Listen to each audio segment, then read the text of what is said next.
Hello, everyone. Welcome back. It's been a little while since my last week or since my last video. And I wanted to share a recent bit of news, which is that Mike Johnson, the Speaker of the House, has been reelected as Speaker for his second term.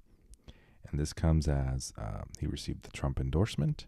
He also received the support, obviously, of the majority of the caucus. Initially, it was slated that he was not going to have received support, but then in the last minutes, with a bit of Trump support and last minute negotiations and concessions, he was reelected as Speaker of the House. But who is Mike Johnson? Let's give a reminder of who he is. Decided to compile a list of 5 things that kind of summarizes Mike Johnson's beliefs. And I have them here in screenshot form. Believe it or not. Let's go through them one by one, shall we? So, number 1 is that he's a climate change skeptic. I know for me, like, climate change is real. It is man-made and it is scientifically proven. So there is, and why is this important? Because, even if you don't believe in climate change, which is absurd, I would say he's very intertwined with the oil and gas industry, and that means he receives a ton of money. He receives a ton of money from the oil and gas industry, which means you should be concerned. He's not representing you; he's representing the oil and gas industry. Second, he voted in favor of overturning the results of the 2020 election, something that he's right now not doing. Which I support. I hope that we all can accept the results of any election, just like I accepted the results of this election, even though I didn't support the current president-elect. Number 3, he is in favor of restricting abortion, and there's evidence of that. This all comes from Politico. So if you're a staunch abortion rights supporter, then this is concerning. But we've had him as Speaker for 2 years now. But now the Republicans have a trifecta, so he now has real power, even though he only has a 1-seat majority in the House of Representatives. Then we have something that I actually support, but it's kind of like no, this one I do not support, which is extending the tax cuts. He's in favor of extending the tax cuts under Trump, which is called the Trump Tax Cuts and Jobs Act, which has nothing to do with jobs and has nothing to do with taxes of everyday people. It only reduces the taxes, and I want to be very clear, this only helps the very rich.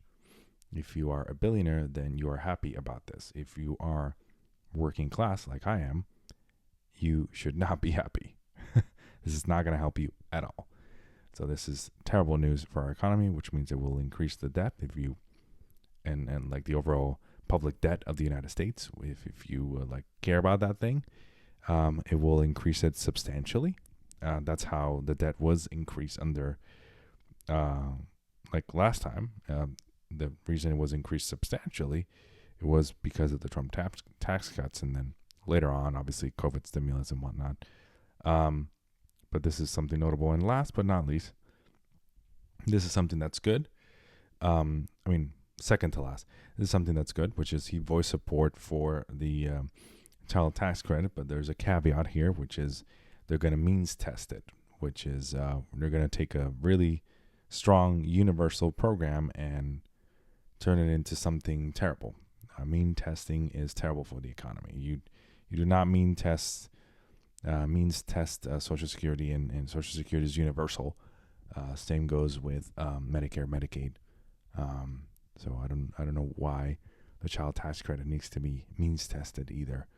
And there's no evidence to suggest that people are staying out of the workforce. This only supports families that have kids. It's already economically difficult to have a kid in this country, and you're telling me that this is going to be means tested is terrible. The last bit, which is more of a bonus pick, is his stance on China is very much hawkish. which is something I don't like. I want to have more cooperation with countries around the world. Of course, it has to be on a level playing field. So we'll have to see what he means by detangle economic interest from China. So I'm not sure what he means by this. We'll see in detail. And then border policy, which I think the border policy under the GOP is terrible. It's just deporting in chief, which is like going to be detrimental to a country that needs legal immigration in order for it to survive. We just need to reform the immigration system, not expel millions of people who've been here for decades. Then in addition to that, last bit would be about the tax policy, which I already talked about. It outlines giving more tax breaks to the rich, to the very rich, a lot of which are going to be a part of Trump's cabinet. So never in our history have we had so many people that controlled the wheels of economic power in the United States wield so much power in the White House. It's truly a terrifying time. It's essentially the last time something similar to this happened was right before the Great Depression, where we had captains of industry be part of the levers of power in the United States, and that didn't end up well, did it? So this is an example of the things we can expect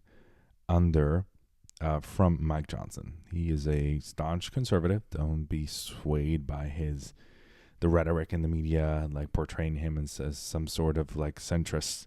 He's very much far right, right wing individual. He is not a centrist, and a deeply religious individual as well. He is also owned by oil and gas industry, so corrupt official as well. So thank you so much for watching. Please leave a like, subscribe to the channel, share this video with your friends, and I'll see you all on the next one. Bye-bye.